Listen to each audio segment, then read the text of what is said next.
महाराजांना शोधण्याचे काम अजूनही चालूच होते. रामसिंह महाराजांना शोधत चंबळ नदीपाशी पोहोचला, पण दिनांक 2 सप्टेंबर रोजी बादशहाने त्याला परत बोलवले. पौलाद खान व इतर सरदार महाराजांना शोधायचा कसोशीने प्रयत्न करीत होते, पण कुणालाही यश येत नव्हते. औरंगजेबासारखा धूर्त पाताळयंत्री माणसाची बुद्धी सुद्धा गुंग झाली होती. त्याला आपला हा पराभव भलताच वर्मी लागला होता. औरंगजेबाने मुहम्मद अकील खान, रुस्तम बेग गुर्जबदार यांना हुकूम केला की तुम्ही शिवाला ओळखता, नर्मदेपर्यंत ठिकठिकाणी चौकशी करा. आग्र्यात हे सगळे चालू असताना महाराज आपला मार्ग आक्रमत होते. पेटाऱ्यात बसून छावणीतून बाहेर पडल्यावर काय झाले ते आता आपण पाहूया.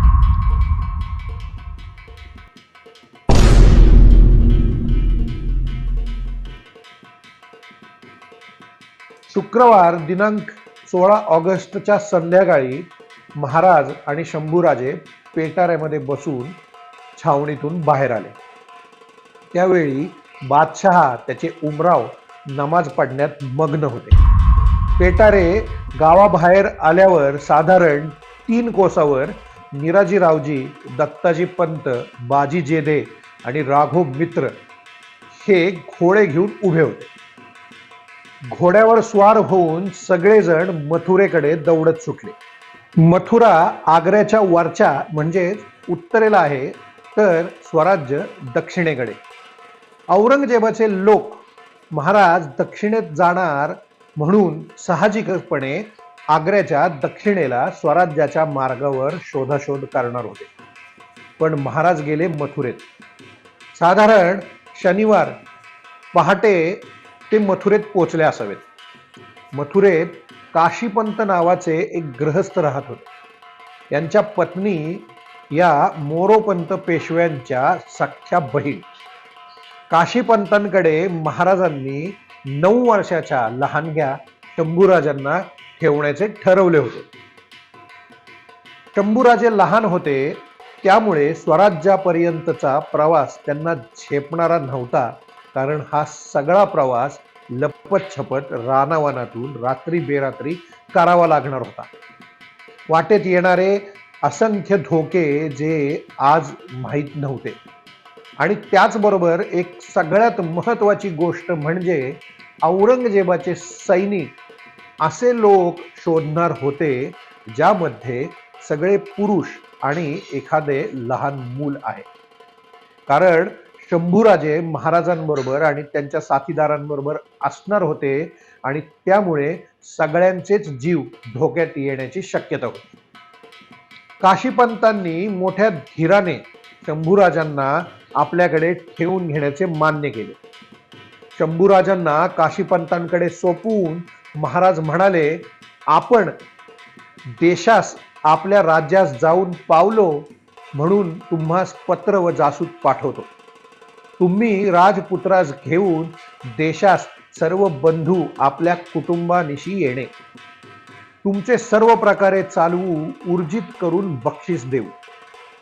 स्वराज्याचे भविष्य शंभूराजांच्या रूपाने मथुरेत मागेच राहणार होते. एवढा तो मोठा निर्णय.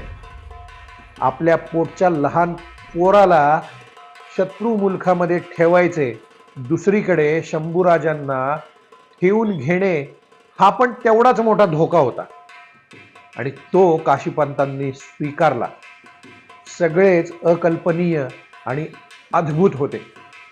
आग्र्यातून मथुरेला आल्यावर महाराजांनी शंभूराजांना त्यांच्या आणि सगळ्यांच्या सुरक्षितेसाठी मागे मथुरेत ठेवले. काशीपंतांनी शंभूराजांना सांभाळायची मोठी जिकरीची कामगिरी स्वतः स्वीकारली आणि महाराज पुढे निघाले. शंभूराजांना मागे ठेवण्याचा निर्णय मोठा अवघड होता, पण महाराजांनी गुप्तपणे त्यांच्या सुरक्षितेची व्यवस्था केली असणारच. पण तरीही हा निर्णय घेणे सोपे नव्हते. स्वतःच्या एकुलत्या एका मुलाला असे शत्रूच्या मुलखात परक्याच्या घरी ठेवणे सोपे होते का? शंभूराजांना मथुरेत मागे ठेवले होते, यामुळे महाराज मथुरेला गेले हे मात्र नक्की. पण तिथून पुढे महाराजांनी कोणता मार्ग राजगडापर्यंत जाण्यासाठी निवडला हे आज आपल्याला ठामपणे सांगता येत नाही. महाराजांनी आणि त्यांच्या साथीदारांनी हा मार्ग कधीही उघड केला नाही. काहींच्या मते महाराज आग्र्याहून सुटून मथुरा, प्रयागराज, काशी, गया, कटक, पुरी करून गौंडवनातून गोवळकोंड्याच्या जवळून बिदरहून सोलापूर मार्गे राजगडावर पोचले. या मार्गाची पुष्टी करणारा एक प्रसंग म्हणजे आग्र्याहून सुटून मथुरा, प्रयागराज, काशी, गया करत महाराज आणि त्यांचे साथीदार कटकला पोहोचले. पण इतक्या कमी वेळात एवढा मोठा प्रवास करून त्यांचे घोडे दमले होते आणि त्याच घोड्यावरून पुढे प्रवास करणे अशक्य होते. कटकपासून पुढे मोठे शहरही नव्हते. संपूर्ण प्रवास महाराजांनी गोसाव्यांच्या वेशात केला होता. तसेच आग्र्यावरून महाराज निसटले ही वार्ता आता कटकपर्यंतही पोचली होती. नवीन घोडे घ्यायचे होते, पण महाराजांकडे फक्त काही उंची रत्ने, हिरे आणि सोन्यांच्या मोहरा होत्या. त्यांनी एका घोड्याच्या व्यापाऱ्याला गाठले आणि व्यापाऱ्याला मोहरा आणि रत्नांच्या मोबदल्यात घोड्यांची मागणी केली. एका गोसाव्याकडे एवढी रत्ने आणि पैसे पाहून त्याने महाराजांना गोसावी नसून कोणीतरी राजा आहे असे ओळखलेच. पण काहीही उमगायच्या आधी, ही बातमी पसरायच्या आधी महाराज जगन्नाथपुरीच्या दिशेने निघून गेले आणि तिथे जाऊन त्यांनी अभिषेक केला. आणखीन एक प्रसंग खाफी खान नमूद करून ठेवतो, ज्यामध्ये एका ठिकाणी फौजदार अली कुली खानाने शिवाजी महाराजांना आणि त्यांच्या साथीदारांना संशयावरून अटक केली. महाराज आग्र्याहून पळून गेल्याची माहिती आधीच मिळाली होती. रात्रीच्या वेळी महाराज धाडसाने त्याच्याकडे गेले आणि त्याला सांगितले की ते स्वतः तोच माणूस आहेत ज्याच्यासाठी शोध मोहीम जारी करण्यात आली आहे. पुढे ते म्हणाले, माझ्याकडे 2 रत्ने आहेत, एक हिरा आणि एक माणिक, ज्याची किंमत 1,00,000 रुपयापेक्षाही जास्त आहे. जर तू मला पकडून आग्र्याला कैदी म्हणून परत पाठवले किंवा माझे डोके कापून ते बादशहाच्या पुढे पाठवलेस तर तू या दोन्हीही अमूल्य रत्नांना मुकशील. आता मी येथे आहे आणि माझे डोकेही येथे आहे, पण तरीही या धोकादायक समुद्रधुनीत तू मला दुःखी करण्यापासून तुमचे हात दूर ठेव. पुढे खाफी खानाच्या म्हणण्यानुसार फौजदार भावूक झाला आणि त्याने मोठी लाच स्वीकारली आणि शिवाजीला पळून जाण्यासाठी परवानगी दिली. म्हणजेच या अली कुली खानाने महाराजांना पकडले गेले असताना सुद्धा चक्क लाज देऊन महाराजांना आणि त्यांच्या माणसांना जाऊन दिले होते. आणि मग ते गौडवन, चांदा, देवगड आणि गोदावरी जिल्ह्यातून जंगलात आणि क्वचित येणाऱ्या रस्त्यांवरून पुढे गेले.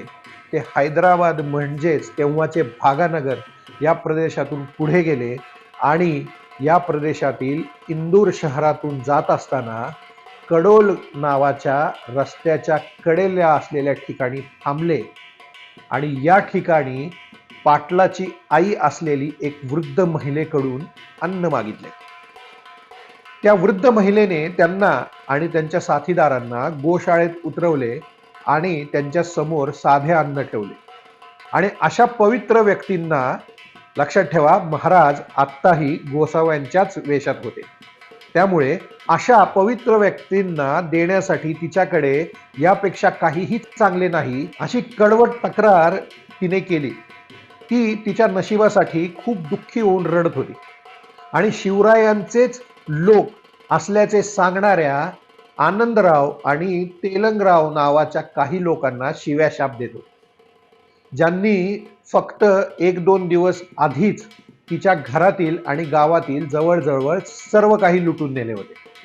ज्या महिलेने त्यांच्यासाठी आणि त्यांच्या साथीदारांसाठी खूप काही केले होते, राजगडावर सुरक्षित पोहोचल्यानंतर तिला भरपूर मोबदला देण्यास महाराज विसरले नव्हते. परंतु तिच्याकडून अशी दुःखद कहाणी ऐकून शिवाजी महाराजांना मनापासून दुःख झाले होते. तथापि आग्र्यावरून पळून गेल्यानंतर त्यांच्या माणसांनी लगेचच शत्रूच्या मुलखांवर हल्ले करायला सुरुवात केली होती, हे पाहून महाराजांना आनंदही झाला होता. काहींच्या मते महाराज मथुरा, प्रयाग, काशी, अंबिकानगर, महानदी, चांदा, बिदर आणि मग सोलापूर मार्गे राजगडाला पोहोचले. रामसिंहाच्या लोकांच्या मते महाराज मथुरा, दौसा, बासवार, शहापूर, राजपिपला मार्गे राजगडावर पोहोचले. हा मार्ग सरळ दक्षिणेकडे येणारा होता आणि या मार्गावर औरंगजेबाची ठाणी जास्त जागरूक असणार होती, त्यामुळे महाराजांनी हा मार्ग नक्कीच घेतला नसणार. सभासद सुद्धा महाराज ज्यांच्याकडे शंभूराजांना ठेवले होते त्यांचे एक बंधू कृष्णाजी पंत यांना बरोबर घेऊन वाराणसीला गेले आणि तिथे स्नान करून दान धर्म करून काशी विश्वेश्वराचे दर्शन घेऊन प्रयाग स्नान केले असे नोंदवतात. पुढे सभासद म्हणतात की जर सरळ मार्गाने स्वराज्यात गेले तर बादशहाच्या फौजा मागे लागण्याचा संभव असल्याने महाराज गौंडवनातून भागानगर म्हणजे आजचे हैदराबाद, विजापूर करून राजगडावर आले. कित्येक जागी त्यांचा शोध होत होता, त्यामुळे दगा होता होता राहिला. म्हणजेच पकडले जाता जाता वाचले, परंतु श्री भवानीने अगदी सुखरूप आणले असे ते पुढे नोंदवतात. महाराज निराजी पंत, दत्ताजी पंत आणि एक राघो म्हणून साथीदारासह राजगडावर बैराग्याच्या वेशात पोहोचले. जिजाऊ साहेबांना वर्दी गेली की संन्याशांचा एक जथ्था उत्तरेतून आलाय आणि आपले दर्शन करू इच्छिते. जिजाऊंनी परवानगी मिळाली आणि बैरागी जिजाऊ साहेबांना भेटायला गेले. जिजाऊंची परवानगी मिळाली आणि बैरागी आऊसाहेबांना भेटण्यासाठी गेले. आऊसाहेबांनी ओळखले नाही, पण डोक्यावरची पट्टी काढल्यावर ओळखले. शिवबा, होय शिवबा, हा हा म्हणता ही बातमी गडावर पसरली. महाराज आले, राजे आले, कसे आले माहीत नाही, पण आले हे मात्र खरे. सगळीकडे एकच कल्लोळ माजला, आनंदी आनंद झाला. राजगडावरून तोफा धडाडू लागल्या. जणू काही सह्याद्रीला ओरडून सांगत होत्या की आपला राजा सुखरूप परत आला आहे.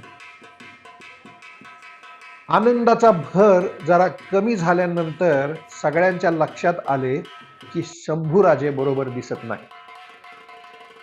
कुठे आहेत शंभूराजे? जिजाऊ साहेबांनी महाराजांना विचारले. महाराजांनी मोठ्या जड अंतःकरणाने सांगितले की शंभूराजे वाटेत काळ झाले, म्हणजे वाटेत मरण पावले. सगळ्या आनंदावर आता दुःखाची लहर पसरली. महाराजांनी शंभूराजे गेल्याची सगळ्यांची खात्री पटवून दिली, पण ते खूप महत्वाचे पाऊल होते.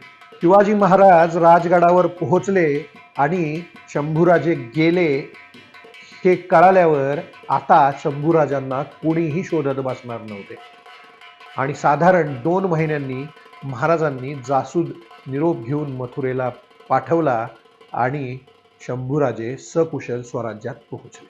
इकडे औरंगजेब महाराजांना जागोजागी शोधत होता, पण त्याला कळून चुकले होते की गरुड आपल्या पिंजऱ्यातून सुटला आहे आणि आता तो सापडणे अशक्य आहे.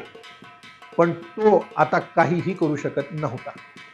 रामसिंह, मिर्झा राजे जयसिंह, फौलाद खान या सगळ्यांना तो दोष देत होता, पण मनातून त्याला माहीत होते की त्याच्या निष्काळजीपणामुळे हातात आलेला सगळ्यात मोठा आणि बलाढ्य शत्रू सुटला होता. त्याच्या मनातील ही सल अगदी त्याच्या मृत्यूपर्यंत तशीच राहिली. तो आपल्या शेवटच्या पत्रातही आपल्या मुलाला याबद्दल लिहितो की एका क्षणाच्या निष्काळजीपणाने अनेक वर्ष मानहानी नशिबी आली.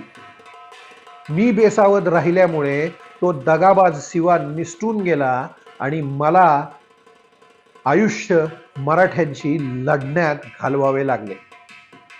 त्याला चांगले माहीत होते की शिवाजी महाराजांच्या पलायनामुळे खूप मोठी किंमत चुकवावी लागणार आहे. मराठ्यांच्या बरोबर युद्धाला आता कधीही अंत नव्हता. आज इथेच थांबूया. पुन्हा भेटूया पुढील भागामध्ये. तोपर्यंत जय महाराष्ट्र, जय शिवराय.